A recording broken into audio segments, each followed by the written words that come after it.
Shalom, selamat pagi Bapak Ibu serta saudara-saudari sekalian yang terkasih di dalam Tuhan Yesus Kristus. Ya, sungguh bersyukur ya kalau pada pagi hari ini kita boleh kembali bertemu meskipun melalui Zoom. Tapi bersyukur pada pagi hari ini kita boleh berbincang-bincang dan kita boleh datang di hadirat Tuhan untuk bersekutu bersama-sama di dalam persekutuan doa pagi ini.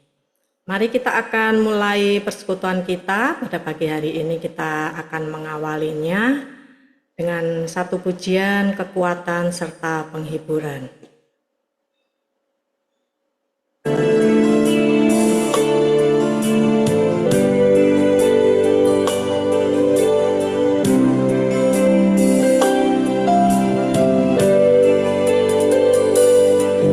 Kekuatan serta penghiburan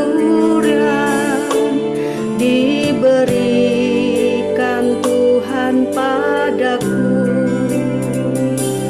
Tiap hari aku dibimbingnya, tiap jam dihibur hatiku,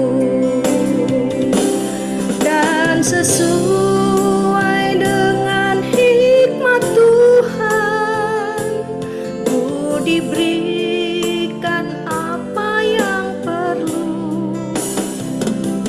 Suka dan duka bergantian, memperkuat imanku.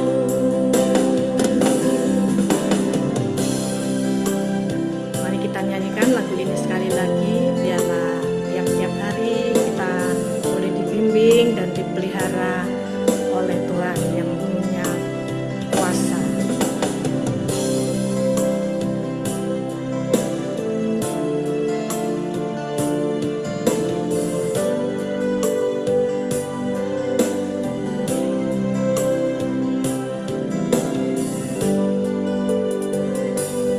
Tiap hari aku dibimbingnya, diberi rahmatnya tiap jam, diangkatnya bila aku jatuh, dihalaunya musuhku kejam.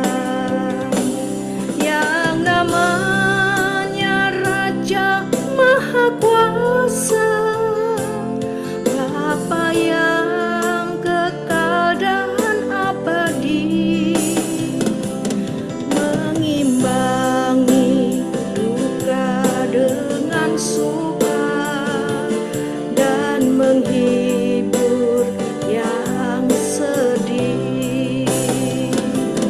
Yang namanya Raja Maha Kuasa, Bapa yang kekal dan abadi, mengimbangi duka dengan suka dan menghibur yang sedih. Mari kita bersatu di dalam doa.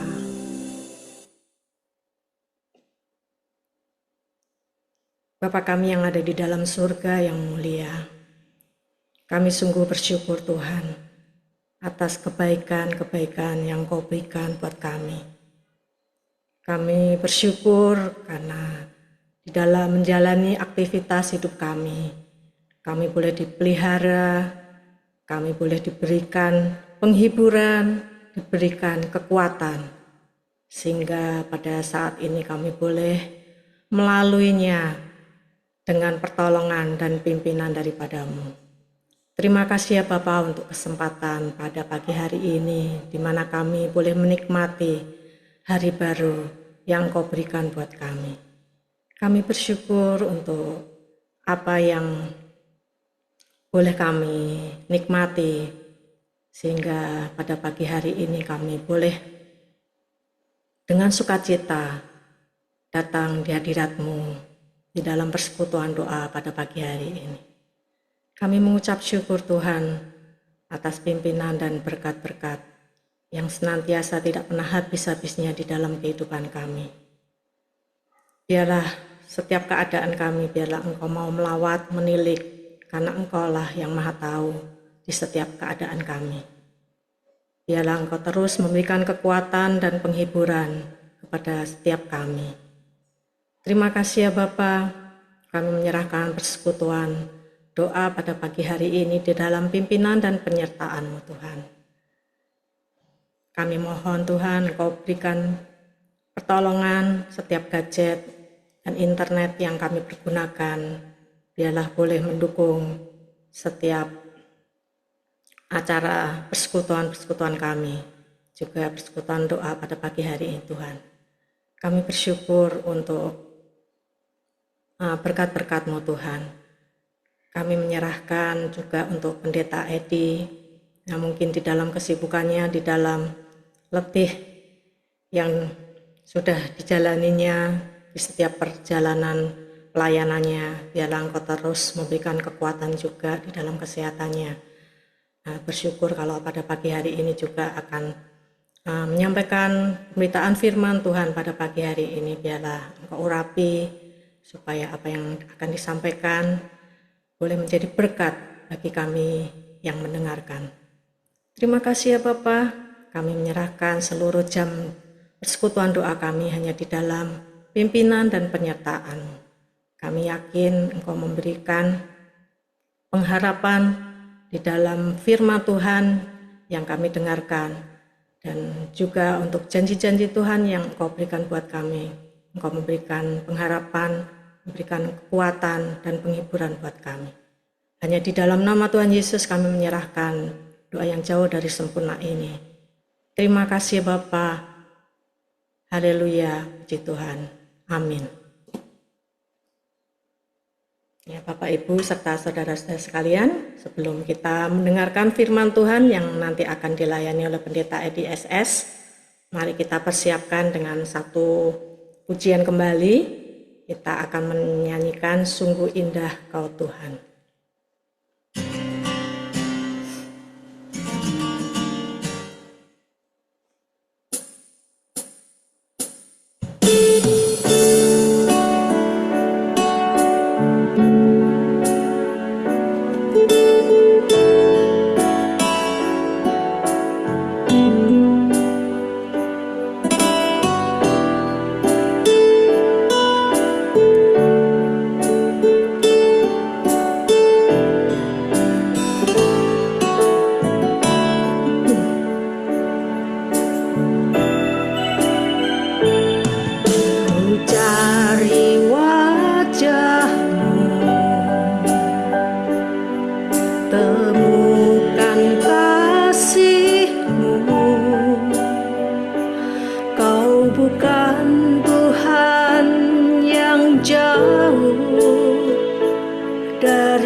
Semua orang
bagi semua orang yang membutuhkan.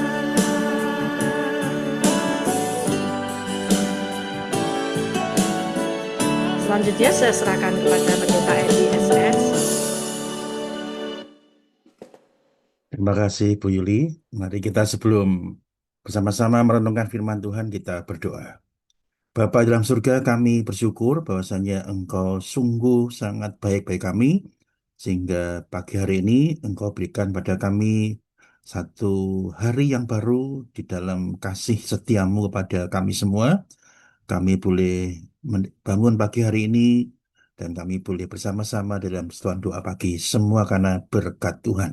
Kiranya saat ini ketika kami juga diberi kesempatan untuk kami boleh bersama-sama merenungkan firman-Mu.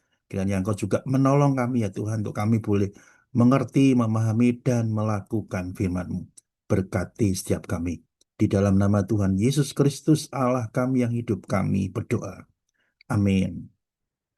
Ya, selamat pagi Bapak Ibu, saudara-saudara yang kasih Tuhan. Senang bisa kembali menjumpai Bapak Ibu pada pagi hari ini.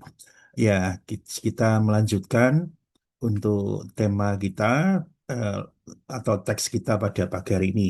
Jadi kita beri judul pada saat ini untuk renungan adalah pengharapan dalam firman dan janjinya. Diambil dari Mazmur 119 ayat 49 sampai 56. Saya minta seorang untuk bacakan satu bait ini dari 8 ayat, kita ingat 8 ayat itu ya. Mazmur 119 ayat 49 sampai 56. Silakan seorang bisa membaca menolong saya.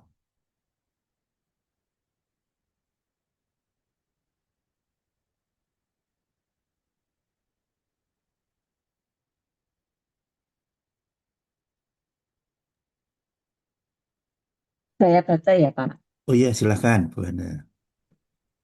Mazmur 119 ayat 49 sampai 56. Ingatlah firman Tuhan yang kau katakan kepada hambamu, oleh karena engkau telah membuat aku berharap. Inilah penghiburanku dalam sengsaraku, bahwa janjimu menghidupkan aku. Orang-orang yang kurang ajar sangat mencemoohkan aku, tetapi aku tidak menyimpang dari Tauratmu. Aku ingat kepada hukum-hukum-Mu yang dari dahulu kala. Ya Tuhan, maka terhiburlah aku. Aku menjadi gusar terhadap orang-orang fasik yang meninggalkan Taurat-Mu. Ketetapan-ketetapan-Mu adalah nyanyian mazmur bagiku di rumah yang kudiami sebagai orang asing. Pada waktu malam, aku ingat kepada nama-Mu. Ya Tuhan, aku hendak berpegang pada Taurat-Mu. Inilah yang kuperoleh, bahwa aku memegang titah-titah-Mu. Ya, Amin. ya. Terima kasih Bu Hana yang sudah membacakan firman Tuhan bagi kita semua. Ini bukan kebetulan karena Mazmur ini bentuknya puisi, Bapak sekalian. Jadi yang baca Bu Hana rasanya sangat tepat itu ya. Nah, Bapak sekalian, saya ingin eh, bersama dengan Bapak Ibu belajar bahwasannya inilah yang disebut dengan bait sayin. Ya, silakan slide berikutnya. Ya, Bapak Ibu bisa periksa di sebelah kanan di luar di sebelahnya angka atau ayat itu 49 sampai 56 itu ada bait sayin yang bentuknya seperti angka 7 kalau di dalam tulisan kita gitu ya. Sayin, Z gitu, sayin. Nah, ini adalah bait-bait kelanjutan daripada bait yang lalu dan kita terus menuju pada sampai selesai nanti 26 huruf ya, 26 ayat. Nah, kita melihat ini adalah bait ketujuh. Jadi masih perjalanan kita masih panjang, masih ada 19 lagi. Jadi 19 bulan baru kita selesai karena kita tiap bulan gitu ya. Saya akan menyatakan tiap bulan, tapi kalau ada lebih berarti akan lebih cepat selesai.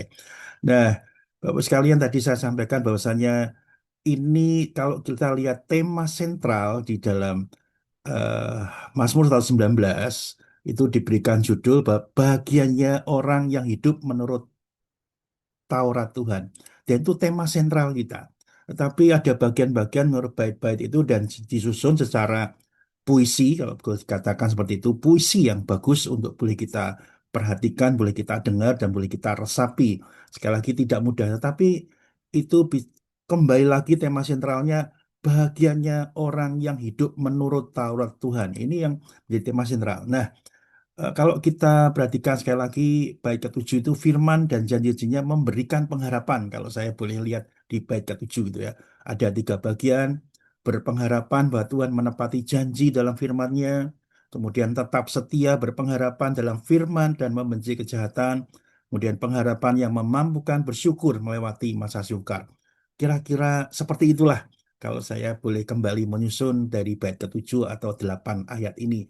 Kita akan melihat lebih lanjut apa sih dari bagian-bagian ini gitu ya. Nah, Bapak Ibu sekalian, ketika hidup terasa sukar, tentunya kita berlari pada Tuhan, berdoa. Pemazmur tidak meminta pembebasan. Ia meminta Tuhan menepati janjinya sehingga ia dapat menaati firman-Nya dan menyanyikan firman Tuhan. Cukup aneh kalau kita perhatikan bagian ini ketika boleh katakan pemazmur terasa hidupnya susah, dia berlari pada Tuhan berdoa. Dia tidak minta pembebasan, tetapi minta supaya Tuhan itu menaati, supaya dapat menaati firman-Nya dan menyanyikan firman Tuhan. Rasanya bukan satu tindakan nyata di dalam hidupnya, tetapi dia memilih untuk menaati firman-Nya dan Tuhan itu juga menepati janji yang ada dalam firman-Nya. Nah, Bapak Ibu sekalian, di masa-masa ini eh, saya pikir kita mengetahui semua MDS sudah mengirimkan pada kita berita supaya kita membantu untuk saudara-saudara yang ada di NTT karena gempa. Nggak salah. Dan itu tepat gitu ya. Tetapi sebelum NTT itu memberikan itu, saya bergumul pada satu hal. Nggak seperti tahun-tahun yang lalu. Kenapa pemerintah sungguh memperhatikan gempa di NTT, sementara kebakaran hutan di Kalimantan yang sekarang titik panasnya itu semakin meluas ke seluruh Kalimantan belum mendapatkan perhatian. Saya coba diskusi dengan teman-teman yang ada di Kalimantan dan mereka katakan bahwasannya, wah ini sudah biasa terjadi tiap kali seperti ini. Bahkan kalau dikatakan tiap tahun, bahkan ada yang ngomong ini jauh lebih ringan daripada yang lalu di satu titik itu ya. Tetapi saya melihat bahwasanya ini sudah hampir seluruh Kalimantan. Kenapa kalau kamu nggak teriak-teriak? Apakah yang harus teriak kita gitu ya? Kayak saya bergumul tentang itu. Nah, ketika dibagikan NTT seperti itu, ya oke itu baik. Mari kita bantu. Tetapi apa yang bisa kita bantu dengan saudara-saudara kita yang ada di Kalimantan? Apakah kita berdiam diri saja? Artinya kalau kita berdiam diri saja, nanti tahun depan atau berikutnya mungkin akan lebih banyak titik api yang akan melanda seluruh Kalimantan gitu.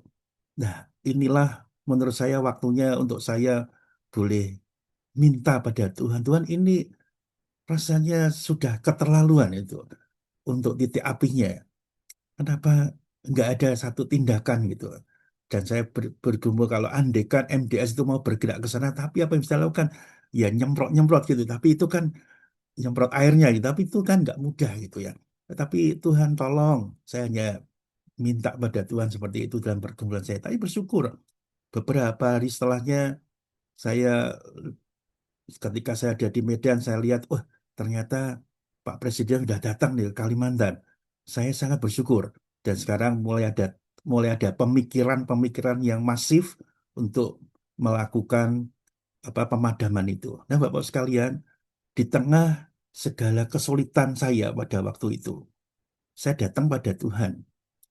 Tuhan minta tolong Tuhan ini eh, orang-orang sebangsa saya, orang-orang di negeri di mana saya tinggal mengalami kesusahan dan tidak mendapat perhatian. Saya kembali pada Tuhan. Tuhan minta tolong supaya terjadilah apa yang sebenarnya terjadi, yaitu bukan hanya pemadaman tetapi menghentikan seluruh tindakan untuk membakar hutan itu supaya eh, terjadi hal yang baik bagi Kalimantan. Jadi Bapak Ibu sekalian, salah satu yang saya perhatikan adalah kita seringkali seringkali kita diperhadapkan ada satu hal, itu karhutla, kebakaran hutan dan lahan. Nah, kebakaran hutan dan lahan. Perhatikan ketika memakai hutan dan lahan tidak salah. Tetapi perhatikan, kalau itu berbeda, kalau itu perhatikan kebakaran hutan dan rumah. Kalau kita punya rumah, tidak mungkin kita bakar. Tetapi karena itu lahan, makanya dibakar. Dan itulah yang menyedihkan saya ketika kebakaran hutan dan lahan itu terjadi. Jadi kalau misalnya diganti kebakaran hutan dan rumah, karena Kalimantan adalah dikatakan paru-paru dunia. Kembalikan menjadi paru-paru dunia. Saya bukan apa namanya berteologi tentang ekologi seperti ini lebih jauh, tidak. Tetapi maksud saya adalah ketika menghadapi sesuatu dan kita tidak mampu, yang bisa kita lakukan adalah berdoa, berlari pada Tuhan. Minta pada Tuhan, Tuhan tepati janjimu seperti itu. Karena firman Tuhan juga katakan apa janjinya pada kita atau perintahnya. Bahwasanya kita dalam kejadian yang awal, bahwasanya kita harus mengelola bumi, kalau bahasa saya, kita harus memelihara bumi. Dan itu bagian kita. Tapi kenapa kita diam saja ketika ada kerusakan atau kebakaran hutan seperti itu? Ya itu doa saya, tapi saya bersyukur Tuhan menepati janjinya dan sekarang semoga ada tindakan, bukan ya pemikiran masif, tapi ada tindakan masif untuk meredakan atau apa namanya memadamkan api, sekaligus ada tindakan berikutnya untuk mencegah adanya kebakaran hutan ini. Nah, Bapak sekalian, pemazmur mungkin mungkin saja merasakan ada bagian-bagian di dalam hidupnya ketika dia mengalami kesukaran. Dia tidak mampu untuk melakukan sesuatu, tetapi kembali pada firman yang dia tulis ini, dia datang kepada Tuhan. Dia berlari kepada Tuhan. Saya pikir bagi orang-orang biasa, kalau menghadapi kesukaran, dia akan cari dulu masalahnya, dia coba lakukan dengan segala upaya dia. Tetapi pemazmur ini mengajarkan pada kita, datang dulu pada Tuhan, dan kemudian minta Tuhan menepati janjinya, dan setelah itu kita bisa bersuka karena eh, firman itu menolong pemazmur dan menolong kita semua. Jadi satu tindakan yang aneh menurut saya, tetapi inilah yang diajarkan kepada kita sebagai orang-orang yang beriman. Orang-orang yang mau meletakkan dasar segala sesuatu adalah firman Allah. Dan mari kita coba bahas bersama satu persatu, ada di 3 bagian. Yang pertama, berpengharapan bahwa Tuhan menepati janji dalam firman-Nya. Jadi 2 ayat sudah dibaca oleh Bu Ana, saya tidak mengulangi, tapi memberikan spotlight aja. Ingatlah firman yang kau katakan. Kemudian membuat aku berharap. Inilah penghiburanku dan menghidupkan aku. Nah, Bapak Ibu sekalian yang dikasihi Tuhan, kita coba bahas ingatlah berharap. Jadi tidak berarti Tuhan itu dapat lupa atau Tuhan itu lupa gitu. Enggak. Ini adalah doa agar Tuhan mengingat firman-Nya dan menepati atau memenuhi janji-janji yang Tuhan buat kepada umatnya. Jadi sekali lagi bukan Tuhan itu pelupa, tidak. Tetapi di dalam doa itu mengingat, Tuhan itu mengingat firman-Nya. Ya sekali lagi Tuhan bukan pelupa, tidak.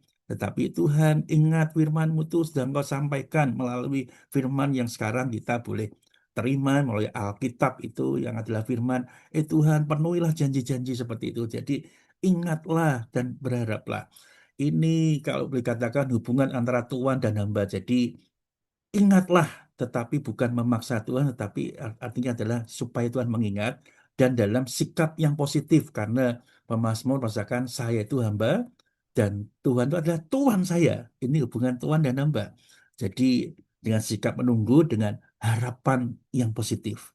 Pemazmur tidak ragu bahwa Tuhan itu penuh kuasa. Pemazmur sama sekali tidak ragu bahwa Tuhan itu betul-betul mengingat. Jadi ia memiliki harapan. Ia menunggu dengan sikap positif. Jadi Bapak-Ibu sekalian, kalau kita membaca firman ini, ingatlah, berharap, dan itulah sampaikan dengan penuh iman dari pemazmur kepada Tuhan. Dan kemudian dia melanjutkan ada kata penghiburan. Nah, Bapak sekalian kasih Tuhan. Orang yang percaya kepada Kristus memiliki janji-janji yang pasti dari firman Tuhan. Bapak Ibu sekalian, ini perlu kita ketahui bahwa setiap kita memiliki janji-janji yang pasti dari firman Tuhan. Makanya kita bisa ketika kita membaca firman Tuhan, kita mengerti, wah janji Tuhan seperti ini. Ya, itu bisa kita katakan bersama bahwasanya setiap kita yang percaya pada Kristus memiliki janji yang pasti dari firman Tuhan. Tidak ada satupun kita yang luput. Kita semua diberikan janji dari yang pasti daripada firman Tuhan. Namun, ketika kita tidak melihat janji-janji itu segera terpenuhi, bisa jadi ada keraguan dan kekecewaan. Ini yang sering membuat kita ragu terhadap firman Tuhan. Karena janji firman Tuhan seperti ini. Kenapa Tuhan kok belum melakukan segala sesuatu? Kenapa Tuhan belum ada tindakan pada Tuhan? Jadi antara janji dan tindakan Tuhan itu seringkali boleh katakan ada waktu yang berbeda menurut pemikiran kita. Di dalam Tuhan, janji lebih awal pasti. Kita juga mengerti janji lebih awal. Tindakan itu berikutnya. Nah, jarak waktu antara janji dan tindakan itulah yang membuat kita ragu karena kita merasa bahwasannya tindakan Tuhan itu terlambat. Atau mungkin Tuhan tidak pernah memenuhi janjinya. Nah, ini yang membuat kita ragu-ragu dan kecewa kepada Tuhan. Ingat, Bapak sekalian, ketika Tuhan berjanji, waktu janji itu terpenuhi adalah waktunya Tuhan, bukan waktu kita. Tetapi janji Tuhan itu pasti akan dilakukan oleh Tuhan. Caranya bagaimana? Tidak mengerti kita. Caranya bagaimana, waktunya bagaimana, kita tidak mengerti. Tetapi pasti diberikan bagi setiap kita. Nah, janji Tuhan adalah sumber pengharapan tadi ayat 49. Dan juga harus menjadi sumber penghiburan bagi yang melegakan. Nah, inilah Bapak sekalian, jarak antara janji dan tindakan Tuhan atau pemenuhan janji itu harusnya menjadi sumber pengharapan kita. Iya, Tuhan akan memenuhi janjinya. Kapan kita tidak ngerti loh. Caranya bagaimana tidak ngerti. Tetapi selain dari sumber pengharapan, di tengah-tengah sebelum terpenuhi itu menjadi sumber penghiburan yang melegakan. Bukan menjadi sumber keraguan atau kekecewaan bagi setiap kita. Masalah bisa tetap ada, tetapi penghiburan juga disediakan Tuhan. Nah, inilah yang baik bagi setiap kita untuk mengerti bahwasannya di tengah-tengah penantian itu, penghiburan Tuhan selalu ada. Dan itu juga ada di dalam setiap firman Tuhan. Kita membutuhkan penghiburan itu di dalam ketika keraguan dan kekecewaan mulai muncul. Ingat, ada penghiburan Tuhan. Ada penghiburan Tuhan yang disediakan setiap waktu. Yang kita inginkan setiap waktu. Bapak Ibu sekalian kasih Tuhan, betapa luar biasanya Pemasmur mengajar pada kita. Hal yang luar biasa dalam menurut saya penghiburan itu. Tetapi kita lanjut pada yang menghidupkan tadi. Nah, salah satu janji yang penuh kuasa adalah bahwa Allah akan memberikan hidup. Perhatikan ya. Janji yang penuh kuasa adalah bahwa Allah akan memberikan hidup. Menghidupkan kembali jiwa. Dan memperbaharui kita dengan kekuatan, keberanian, dan tekad. Ketika kita menderita dan mengalami pencobaan. Penderitaan adalah tempat untuk pelatihan, untuk membuat kita lebih kuat. Jadi ketika belum dinyatakan janji Tuhan dan tindakan Tuhan atau pemenuhan janji Tuhan, kita bisa merasa bahwasanya, oh justru yang terjadi hal-hal yang kurang baik atau tidak baik dalam diri kita. Itulah tempat pelatihan untuk membuat kita lebih kuat. Jadi yang paling utama di seluruh janji Tuhan kalau boleh dikatakan atau salah satu janji yang salah satu janji yang utama, Tuhan akan memberikan hidup, menghidupkan kembali jiwa kita. Nah, ini yang paling utama. Mari kita coba perhatikan 2 Korintus 12 ayat 9a. Silakan seorang yang lain bisa membaca satu ayat ini. 2 Korintus 12 ayat 9a.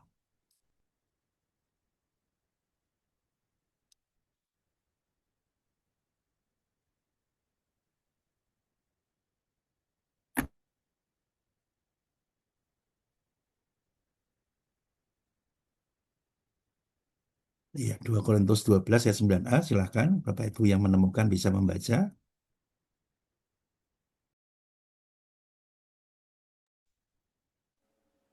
Saya, Pak. Oh ya, silakan Bu Yuli. Oh, siapa tadi? 2 Bu Yuli. Korintus Ya. 2 Korintus 12 ayat 9a. Penderitaan bukanlah hal yang menyenangkan, tetapi dari hal ini kita mengetahui Tuhan kita itu cukup, bahwa Dia itu cukup.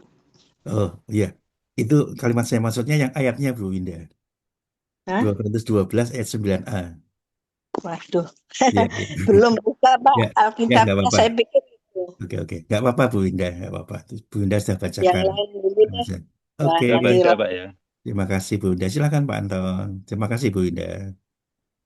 Tapi jawab Tuhan kepadaku, cukuplah kasih karuniaku bagimu, sebab justru dalam kelemahanlah kuasaku menjadi sempurna. Iya. Terima kasih Pak Anton. Bapak Ibu sekalian, itu adalah tulisan Rasul Paulus dan dia sedang menggumulkan satu sakit di dalam dirinya dan kemungkinan besar adalah sakit mata yang parah. Apakah Tuhan, janjinya Tuhan itu apa namanya memberikan sakitan pada orang? Tidak. Janji Tuhan memberikan hidup. Paulus bergumul ketika dia mengalami sakit mata yang parah itu. Tetapi apa yang dikatakan dia? Cukuplah kasih karunia itu. Jadi penderitaan atau kesusahan yang dialami oleh Rasul Paulus itu memberikan pada kita satu pemahaman yang sangat baik. Jadi penderitaan bukanlah hal yang menyenangkan seperti dibaca oleh Bu Winda tadi. Bukan menyenangkan pasti. Tetapi dari hal ini atau yang dialami kesusahan itu, kita mengetahui bahwa Tuhan kita itu cukup. Bahwa Tuhan itu cukup. Nah kalau Tuhan itu cukup artinya ya cukup. Kita nggak perlu hal yang lain lagi. Paulus, cukuplah kasih karuniamu. Dan itu membuat dia hidup di dalam jiwanya, dia hidup di dalam pelayanannya. Dia tidak mengeluhkan tentang apa yang dia derita, tetapi dia mempercayai Tuhan itu cukup bagi dia. Wah, itu sesuatu yang sangat luar biasa. Dan itu adalah janji Tuhan yang diterima oleh Rasul Paulus dan disampaikan kepada kita. Tuhan itu cukup. Nah kalau cukup ya sudah cukup, nggak perlu tambah-tambahin lagi seperti apa. Andaikan tidak disembuhkan pun, Rasul Paulus boleh dikatakan Tuhan cukup. Tidak lebih pada pemikiran dia, tidak kurang daripada pemikiran dia. Tuhan itu cukup. Sesuatu yang luar biasa. Inilah hal yang baik yang bisa kita terima dari 2 ayat pertama. Mari kita lanjut di dalam 3 ayat berikutnya, yaitu tetap setia, berpengharapan dalam firman, dan membenci kejahatan. Ada 3 ayat, saya tidak mengulang, tapi saya membaca yang saya spotlight ya. Orang-orang yang kurang ajar, mencemoohkan, aku tidak menyimpang dari Tauratmu. Aku ingat hukum-hukummu yang dari dahulu kala.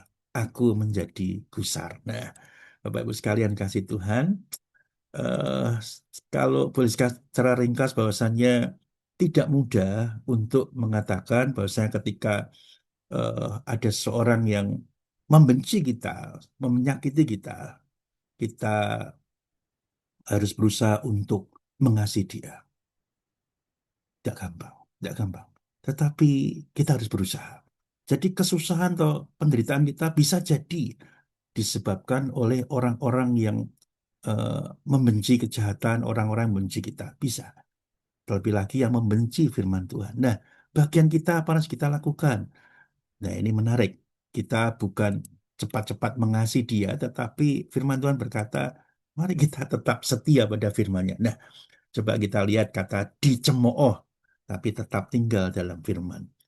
Orang yang kurang ajar, itu katakan orang yang kurang ajar, orang yang sombong, itulah yang disebut dengan kata pencemooh tadi. Orang yang kurang ajar, orang yang sombong itu kata dengan kata pencemooh seperti Mazmur 1 ayat 1. Ya, mencemooh itu mengejek tanpa belas kasihan. Jadi Bapak Ibu sekalian, yang dibidik atau yang dimaksud oleh pemazmur adalah orang-orang yang mengejek tanpa belas kasihan, disebut juga dengan orang yang sombong, orang yang kurang ajar. Itulah yang orang yang dimaksud pencemooh itu. Para pencemooh seharusnya tidak menjauhkan kita dari Tuhan. Mereka seharusnya mengarahkan kita kepada Tuhan. Nah, ini hal yang menarik untuk kita perhatikan. Ketika kita ada penderitaan, ketika dalam kesusahan, sangat mungkin kita diejek tanpa belas kasihan oleh orang-orang yang melihat kita sebagai orang Kristen. Wah, orang Kristen tapi kamu menderita, orang Kristen tapi kamu mengalami hidup yang susah. Itu bisa menyakitkan kita. Dan akhirnya, mana Tuhanmu? Bisa jadi seperti itu. Kalau Tuhan memang berkuasa, Tuhan itu mengasihi kamu, kenapa tidak mengangkat kamu jadi orang yang sukses seperti itu? Nah, ini kita berusaha dijauhkan oleh para pencemooh itu daripada Tuhan kita. Tetapi Bapak Ibu sekalian, Pemasmur mengingatkan, pencemooh itu seharusnya mengarahkan kita kepada Tuhan, bukan menjauhkan kita daripada Tuhan. Firman Tuhan itu kekal, benar, dan dapat diandalkan. Kita dapat dan harusnya makin berpengharapan dalam Tuhan dan merasa terhibur karenanya. Nah, saya ingin makan secara ringkas seperti ini. Ketika kita berusaha untuk jauh pada firman Tuhan, hanya karena alasan, karena kita hidup dalam penderitaan atau kesusahan, satu yang terjadi daripada kita tidak menggugurkan firman yang sudah beribu-ribu tahun itu kita terima. Ingat, firman itu tidak akan gugur hanya karena kondisi kita. Firman itu kekal, benar, dapat diandalkan, dan sudah teruji. Jadi firman itu tidak bakal gugur, tetapi yang gugur justru kita. Kalau kita jauh daripada firman Tuhan. Nah, Bapak Ibu sekalian, ingat, yang terjadi dalam diri kita, meskipun kita dicemooh atau diejek tanpa belas kasihan itu, tetaplah tinggal dalam firman. Karena firman itu sudah terbukti dapat diandalkan di dalam setiap masa yang sebelum kita. Dan dia juga akan terus diandalkan, dapat diandalkan dalam masa-masa setelah kita. Jadi apapun yang terjadi, meskipun dicemooh, tetaplah tinggal dalam firman. Maka kita bersyukur bahwasannya bagaimana cara kita tinggal dalam firman Tuhan. Salah satu langkah kecil kita membaca firman Tuhan. Tinggallah dalam firman itu. Dengan kita terus tinggal dalam firman, dengan kita membaca, kita mengetahui inilah firman Tuhan. Ada janji-janji di sana, ada pengharapan di sana, ada pemulihan di sana. Ada janji bahwasannya kita akan mendapatkan hidup itu. Dan firman itu sudah terbukti dan akan terus terbukti. Jadi bukan meninggalkan firman, tapi tetap tinggal di dalam firman. Nah, berikutnya ada kata gusar, meninggalkan firman itu. Sedikit saya sudah ambil bagian tadi ya. Orang jahat mencemooh anak-anak Allah. Orang jahat menolak dan tidak menghormati firman Allah. Ini perhatikan. Tadi orang-orang jahat atau orang-orang fasik itu mencemooh anak-anak Allah. Siapa anak-anak Allah? Kita lah yang diangkat menjadi anak-anak Allah. Ya, orang jahat menolak dan menghormati firman Allah. Jadi perhatikan, ketika para pencemooh itu mencemooh anak-anak Allah, dia sedang menolak dan tidak menghormati firman Allah. Karena kita tinggal dalam firman Allah. Nah, satu ayat lagi, Matius 4 ayat 4. Saya minta seorang membaca lagi ya. Matius 4 ayat 4. Satu ayat aja.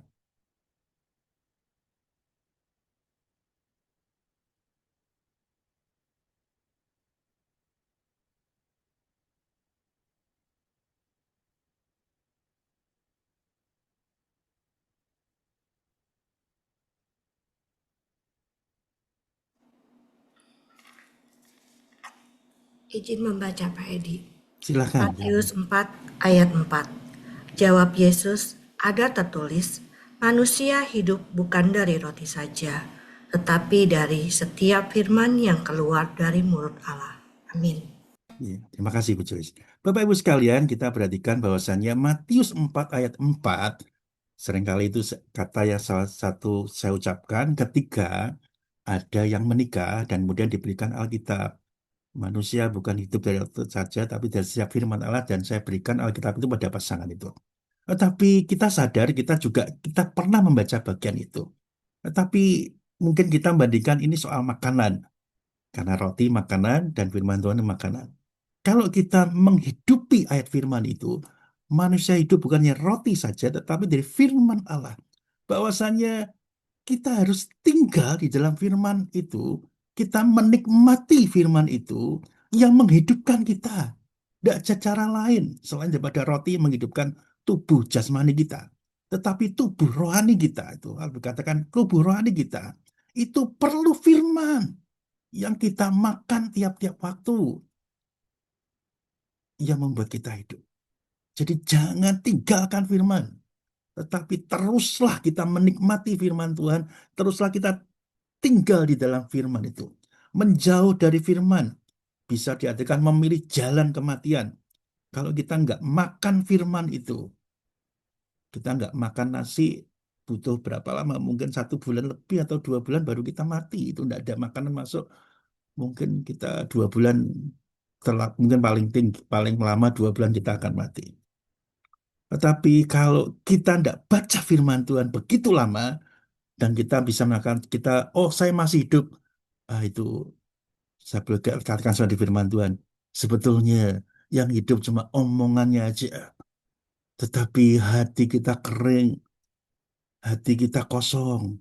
Karena nggak ada firman di dalam hati, di dalam setiap hal yang ada dalam diri kita.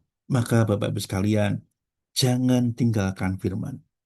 Terlebih lagi ketika menghadapi orang-orang pencemooh, kegusaran karena jahat, memilih jalan kematian. Tidak penting kita gusar pada orang jahat, meskipun kita bisa marah gitu ya.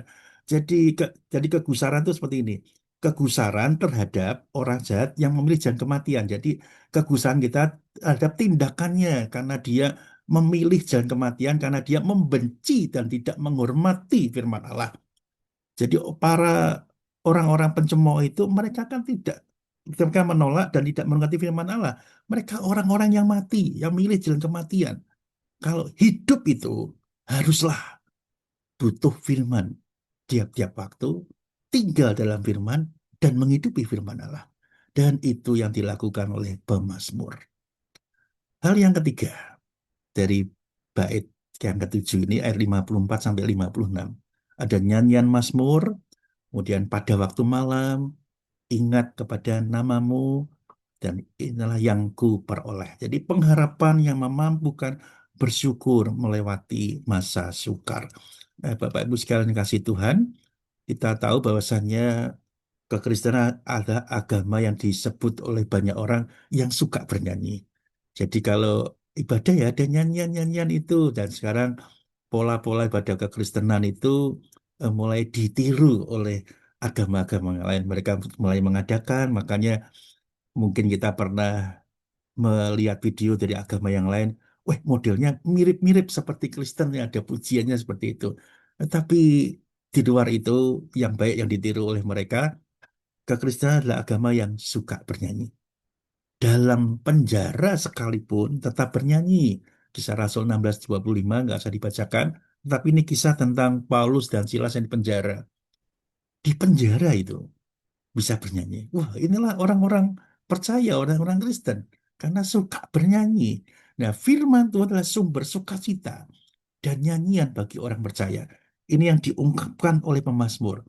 Kalau tadi yang memberikan hidup, tetapi sekarang ada bagian-bagian yang lain yang kenapa kita harus menghidupi firman Allah, tinggal di dalam firman Allah. Karena firman Tuhan adalah sumber sukacita dan nyanyian bagi orang percaya. Ingat bahwasanya Mazmur sendiri puisi dan sekali dikatakan dengan nyanyian. Jadi Mazmur sendiri kan 150 pasal. Itu nyanyian-nyanyian orang percaya.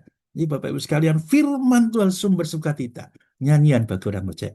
Firman Tuhan adalah isi nyanyian kita. Dan firman Tuhan adalah inspirasi nyanyian kita. Apa yang muncul dari nyanyian kita bisa jadi dan sangat mungkin itu berasal dari firman Allah yang kita nyanyikan. Kesaksian yang dilakukan orang Kristen yang ada dalam penderitaan. Satu, dia berdoa. Kemudian merenungkan firman Tuhan.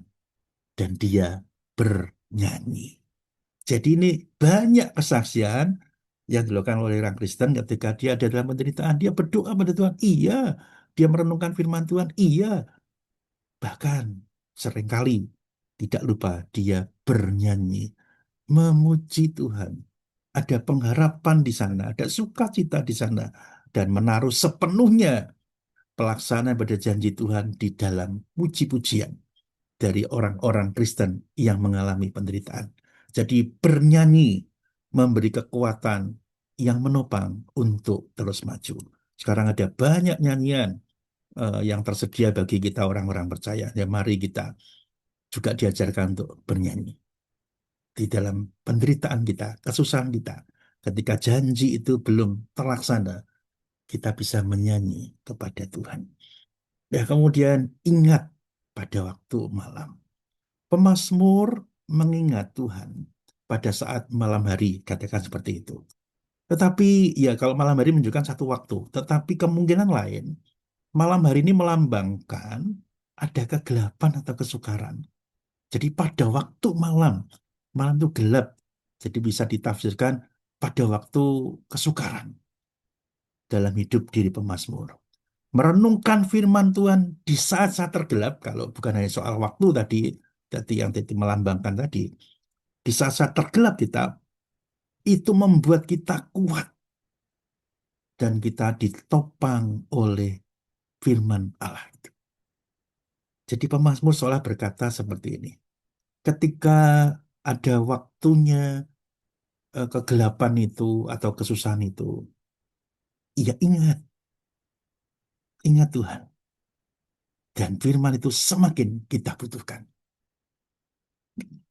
Dan berikutnya kita melihat bahwasanya pemazmur itu berpegang pada firman-Nya dan ia memperoleh berkat seperti yang tadi firman Allah dikatakan yang kuperoleh gitu ya. Saya belum terus di sini. Ia memperoleh berkat. Kita tidak diberi upah untuk pekerjaan kita, tetapi ada upah di dalamnya. Jadi ketika mengikut Tuhan, kita nggak diberi upah untuk segala pelayanan dan pekerjaan kita. Enggak. Tetapi ada upah di dalamnya. Jadi berbeda Bapak sekalian ya. Ketika kita mengikut Tuhan, ketika kita tinggal di dalam firman-Nya, kita tidak mengejar upah itu. Tidak. Tapi percaya bahwasanya ada upah di dalamnya yang disediakan bagi setiap kita. Jadi maksudnya seperti ini. Kita tidak menuntut upah itu pada Tuhan. Lakukan apa aja. Tapi percayalah bahwasanya upah itu disediakan Tuhan.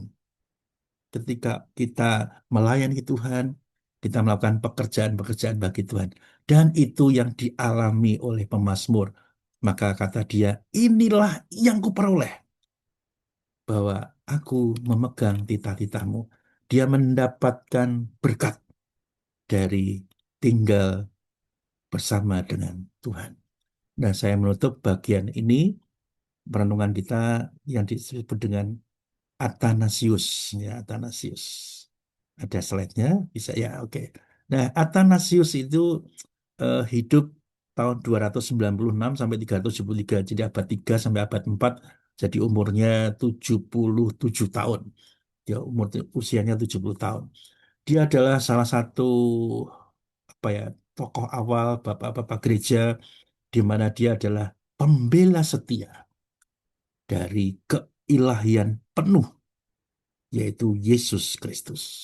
Pada saat itu ada perdebatan panjang dan kalau dikatakan ini kaum Aryan itu mempercayai dan mengatakan bahwa Tuhan adalah makhluk ciptaan. Yesus maksudnya makhluk ciptaan, bukan Tuhan, hanya makhluk ciptaan. Tetapi Athanasius, dia pembela setia dari keilahian penuh daripada Yesus Kristus. Nah, kalau kita lihat kaum Aryan ini siapa adalah pelopor dari saksi Yehova. Dia itu tidak percaya bahwasanya Yesus itu Tuhan, tapi makhluk ciptaan. Nah, Bapak Ibu sekalian, satu ketika seorang rekannya yang sangat baik, dia prihatin akan kondisi Athanasius. Dia berkata pada Athanasius, kelihatannya ini arusnya ini rasanya mengarah dan setuju kepada kaum Aryan. Dan ini sepertinya menguntungkan orang-orang Aryan yang berpendapat bahwasanya Yesus adalah makhluk ciptaan. Tetapi Athanasius berkata dengan tegas dan cepat, Athanasius contra mundum. Nah, contra mundum itu Athanasius, seluruh dunia menentang. Dia tetap berdiri. Dan Athanasius menentang dunia, kontra mundum. Athanasius menentang dunia. Meskipun di sekelilingnya orang-orang begitu kuat percaya, mulai mempercayai, atau kan seperti itu, bahwasanya Yesus hanya makhluk ciptaan. Tetapi Athanasius kontra mundum. Athanasius menentang dunia. Dia tetap mempercayai, dia mengerti firman Allah, dan itulah seperti disampaikan oleh firman Allah, dia tinggal di dalam firman Allah. Dia berani ada dalam penderitaan, kalau seperti itu, karena dunia bergerak ke arah yang berbeda dengan dia. Nah, inilah penting bagi kita untuk memahami ada pengharapan dalam firman dan janjinya, seperti tema yang sampaikan saya di awal tadi. Kayaknya kita semua dalam keadaan kita masing-masing, kita bisa belajar salah satu dari Athanasius contra mundum. Athanasius menentang dunia. Sebut nama kita kontra mundum, menentang dunia. Tetapi ingat, langkah awal yang kita lakukan, kita tinggal di dalam firman-Nya. Dan kebenaran itu. Tidak mungkin, ya bahasa ekstrimnya, tidak perlu pendukung daripada rekan-rekan kita atau orang percaya di seluruh dunia. Asal kita benar tinggal dalam firman-Nya, maka itulah janji Tuhan laksanakan. Itu salah satu contoh. Tetapi kita bisa melihat contoh di Alkitab yang kita kenal dengan nama Nabi Nuh. Nabi Nuh kontra mundum. Dia menentang dunia. Dunia yang begitu jahat. Tetapi dia mendirikan bahtera itu sesuai dengan perintah dan janji Tuhan. Dan Tuhan menyelamatkannya. Nah, Bapak Ibu sekalian, mungkin ini jadi kisah hanya kita sampaikan, oh ini kisah kalau kita bahasanya anak-anak di dalam ibadah anak atau juga dikenal dengan sekolah minggu. Tapi peristiwa Nabi Nuh atau bahtera Nabi Nuh dimulai ketika Nabi Nuh kontra mundum, menentang dunia. Kita mungkin tidak harus selalu ada dalam keadaan menentang dunia. Tetapi ketika waktu itu tiba, bisa jadi kita adalah orang yang kontra mundum. Tapi sekali lagi, kita harus berpengharapan di dalam firman dan janji-janjinya. Amin. Mari kita berdoa. Bapa dalam surga, kami bersyukur boleh belajar bersama-sama dari kebenaran firman-Mu. Firman yang sungguh indah. Tetapi bukan hanya keindahan pada firman itu. Tetapi makna sekaligus aplikasi daripada firman itu yang tidak boleh tidak untuk kami tidak perhatikan. Kami harus belajar sungguh-sungguh dan tinggal dalam firman-Mu yang kami perlukan. Tiap-tiap waktu kami butuh firman-Mu. Oleh sebab itu ya Tuhan, ingatkan kami supaya kami tidak hanya hidup dari roti saja, tetapi dari firman Allah. Firman Allah yang hidup itu boleh ada bagi setiap kami. Terima kasih Tuhan. Mampukan kami hidup dalam firman-Mu, berpengharapan dalam firman dan janji-janji-Mu. Di dalam nama Tuhan Yesus Kristus Allah kami yang hidup kami berdoa. Amin. Saya serahkan pada Diaken Juliana.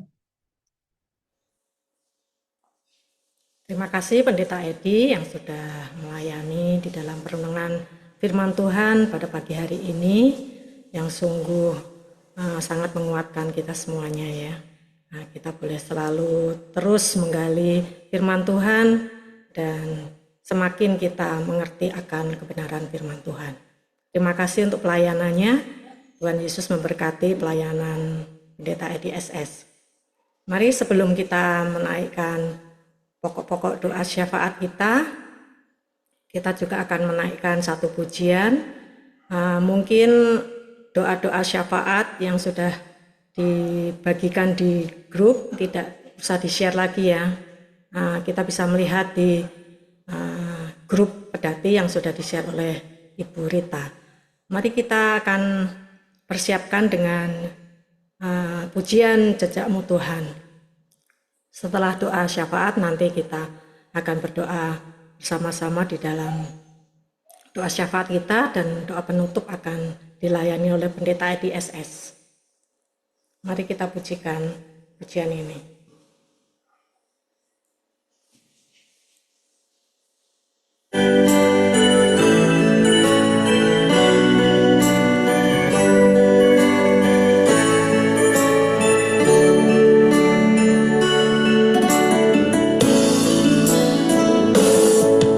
Sering ku tak mengerti jalan-jalan-Mu Tuhan, bagai di belantara yang kelam. Tanpa seri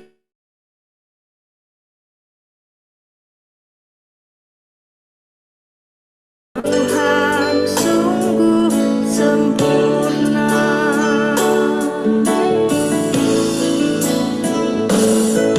Sering ku tak mengerti jalan-jalan-Mu Tuhan, bagai di belantara yang kelam. Tanpa seribu tanya, namun tetap percaya, jejak-Mu Tuhan sungguh sempurna. Ajarku memahami semua yang Kau ingini, agar hidupku puaskan hatimu. Bagimu aku rela sepenuh hati menghamba, serahkan diri genapi karya-Mu.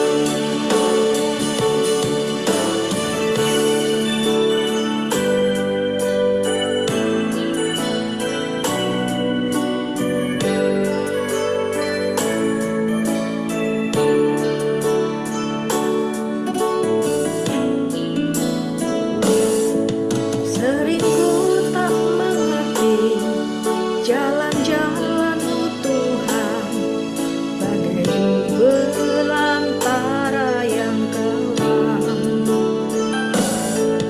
Tanpa seribu tanya, namun tetap percaya, jejak-Mu Tuhan sungguh sempurna.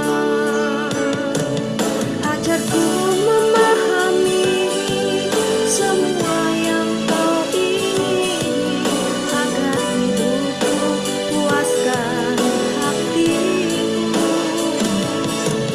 Bagimu aku rela sepenuh hati menghamba, serahkan diri genapi karya-Mu. Ajarku memahami semua yang Kau ingini, agar hidupku puaskan hatimu. Bagimu aku rela sepenuh hati menghamba, serahkan diri genapi karya-Mu. Serahkan diri genapi karya-Mu.